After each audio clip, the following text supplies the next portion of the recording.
ಮೇಲೆ ಕೊಡ್ತೀನಿ, ನೀ ಈಗ ಸುಮ್ಮಿರು ಅಂತ ಅಂದವ. ಮಕ್ಕಳ ಹಠ ಹಂಗರಿ ಅವು, ಕೇಳಂಗಿಲ್ಲ ಅವು. ಬೇಕಂದ್ರೆ ಬೇಕಂದವ. ಅಪ್ಪ ನನಗೆ ರೊಕ್ಕ ಬೇಕಂದ್ರೆ ಬೇಕು. ಅವಾಗ ಅಪ್ಪ ಒಂದು ವಿಚಾರ ಮಾಡ್ಕೊಂತ ಮುಂದೆ ಸ್ವಲ್ಪ ಹೋದೆ. ಅಲ್ಲಿ ನೋಡು ಮಗ, ಆ ಎತ್ತರವಾಗಿರುವಂಥ ಗುಡ್ಡ ಕಾಣಕತ್ತೈತೆ ನಿನಗೆ? ಹಾಂ ಅಪ್ಪ ಕಾಣಕತ್ತೈತೆ. ಅಲ್ಲಿ ಇರುವೆಗಳನ್ನು ನೆಡ್ಕೋಂತ ಹೊಂಟಾವ ನೋಡು, ಕಾಣಕತ್ತೈತೆ ಏನಂದ. ಅಷ್ಟು ದೊಡ್ಡ ಗುಡ್ಡದೊಳಗೆ, ದೂರದ ಗುಡ್ಡದೊಳಗೆ ಇರುವೆ ಹೆಂಗೆ ಕಾಣ್ತಿರ್ಬೇಕ್ರಿ. ಅವಾಗ ಮಗ ನೋಡ್ತಾನೆ, ನೋಡ್ಕೋಂತ ಒಂದು 10 ನಿಮಿಷ ನೋಡ್ತಾನ. ನನ್ನಪ್ಪ ನನಗ ಮಳ್ಳ ಮಾಡಕತ್ತಾನ ಅನ್ಕೊನ.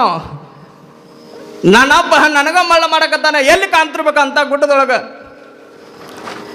ಅವನು ಮಗ ತಲೆ ಓಡಿಸಿ ಮುಂದುವರ್ದ ಅಂದಂತ, ಅಪ್ಪ ಲೈನ್ ಹಚ್ಚಿ ಇರುವೆಗಳು ಏನು ನಡ್ಕೊಂಡು ಹೊಂಟಾವಲ್ಲ, ಆ ಇರುವೆ ಒಳಗೆ ಕೊನೆಯದಾಗಿ ಒಂದು ಇರುವೆ ಹೊಂಟೈತೆ ನೋಡಲ್ಲಿ.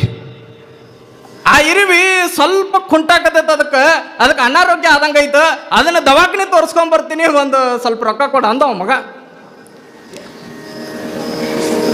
ಅಪ್ಪ 1000 ಪಟ್ಟು ಸುಳ್ಳು ಹೇಳಿದ್ರು, ಮಗ 1 ಕೋಟಿ ಪಟ್ಟು ಸುಳ್ಳು ಹೇಳುವಂಗ ಅದಾನ.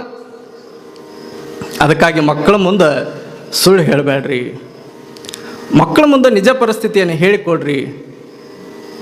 ನಾವು ದುಡಿದಿರುವಂಥ, ನಾವು ಮಾಡಿರುವಂಥ ಕಾಯಕದೊಳಗೆ ಮಕ್ಕಳಿಗೆ ಕಲಿಸ್ರಿ. ಯಾರ ಮೈ ಒಳಗೆ ಬೆವರ ಹನಿ ಬರ್ತದಲ್ಲ, ಅವರ ಜಗತ್ತಿನೊಳಗೆ ಉದ್ಧಾರ ಆಗ್ಯಾರ ವಿನಃ ಬರೇ ದೇವರು ದೆವ್ವ ಬರೋದ್ರಿಂದ ಯಾರೂ ಕೂಡ ಉದ್ಧಾರ ಆಗಲಿಕ್ಕೆ ಸಾಧ್ಯನೇ ಇಲ್ಲ. ಇನ್ನೊಬ್ಬರು ತಲೆ ಹೊಡೆದಾರ ತೊಗೊಂಡು ಬರೋದು, ಇರ್ಲಿಕ್ಕಂದ್ರೆ ಮನೆ ಒಳಗೆ ತಂದೆ ತಾಯಿ ದುಡ್ದಿದ್ದು ಭಾಳ ಚಲೋ ಕಷ್ಟಪಟ್ಟು ಬಡತನದೊಳಗೆ ದುಡಿದು ತೊಗೊಂಬಂದು ಇಟ್ಟಿರ್ತಾರೆ, ಅದನ್ನು ತಿನ್ನೋದು. ಒಬ್ಬ ಮಗ ಮನೆ ಒಳಗೆ ಹೊಟ್ಟೆ ದುಡಿತಿದ್ದಿಲ್ಲ, ಬರೇ ಮೈಗಳ. ಮನೆ ಒಳಗೆ ತಾಯಿ ತಂದೆ ಹೇಳೋರು, ಏ ಮಗ ಒಂದು 4 ಕಾಸು ದುಡ್ಕೊಂಡಾರ ಬಾರೋ ಅಂತ. ಹೊಟ್ಟೆ ದುಡಿಯಲ್ಲ, ಮನೆ ಒಳಗೆ ಬರೋದು, ಅದೊಂದು ಫೋನ್ ಹಿಡ್ಕೊಳ್ಳೋದು, ಹಿಂಗೆ ಸರಿಸೋದು ಬರೀ. ಒಂದಿಷ್ಟು ಜನ ಕಾಯಕನ ಅದಾಗ್ಯಾವ ನೋಡ್ರಿ ಇತ್ತೀಚೆಗೆ. ಬರೀ ಬೆಳಗ್ಗೆ ಎದ್ದ ತಕ್ಷಣ ಬರೀ ಫೋನು ಅವರು. ಅವಾಗೆಲ್ಲ ಗುರು ಬ್ರಹ್ಮ, ಗುರು ವಿಷ್ಣು, ಗುರುದೇವ ಮಹೇಶ್ವರ, ಈಗೆಲ್ಲ ಬರೇ ಫೋನನ ಪರಬ್ರಹ್ಮ ಆಗ್ಯಾವು. ಅಂತ ನೋಡಿದೆ ಈ ಇನ್ಸ್ಟಾಗ್ರಾಮ್ ಒಳಗೆ, ತಂದೆನೂ ಕೂಡ ಮನೆ ಒಳಗೆ ಫೋನ್ ಹಿಡ್ಕೊಂಡು ಕುಂತಾನ, ತಾಯಿನೂ ಕೂಡ ಫೋನ್ ಹಿಡ್ಕೊಂಡು ಕೂತಾಳೆ. ಮಗ ಎಲ್ಲಿ ಓದ್ಬೇಕ್ರಿ, ಅದು ಕೂಡ ಫೋನ ಸರ್ಸಾಕತ್ತದ, ಇನ್ನ ಸಣ್ಣ ಮಗ. ಹಂಗೆ ನಮ್ಮ ಮಕ್ಕಳಿಗೆ ಬಿತ್ತಾಕತ್ತೀವಿ ನಾವು.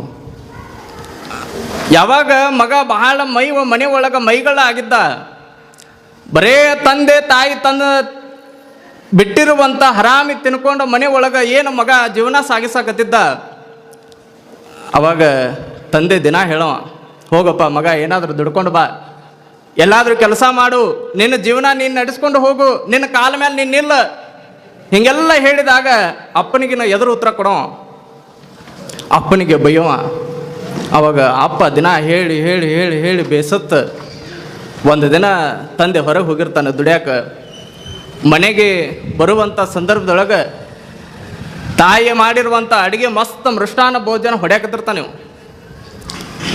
ತಟ್ಟೆ ಒಳಗೆ ಎಲ್ಲ ಮಸ್ತ್ ಮೃಷ್ಟಾನ್ನ ಭೋಜನವನ್ನು ಹಾಕೊಂಡು ಉಣ್ಣುವಂಥ ಸಂದರ್ಭದೊಳಗೆ ತಂದೆ ಆ ಬಾಗಿಲ ಒಳಗೆ ಬಂದು ನೋಡ್ತಾನೆ. ಮಗನ ಅವಸ್ಥೆಯನ್ನು ನೋಡಿರುವಂಥ ತಂದೆ ಆ ಚಪ್ಪಲಿಯನ್ನೇ ಒಳಗೆ ಹಾಕೊಂಡು ಬಂದು ಆ ತಟ್ಟೆ ಒಳಗೆ ಕಾಲಿಟ್ಟು ಬಿಡ್ತಾನೆ.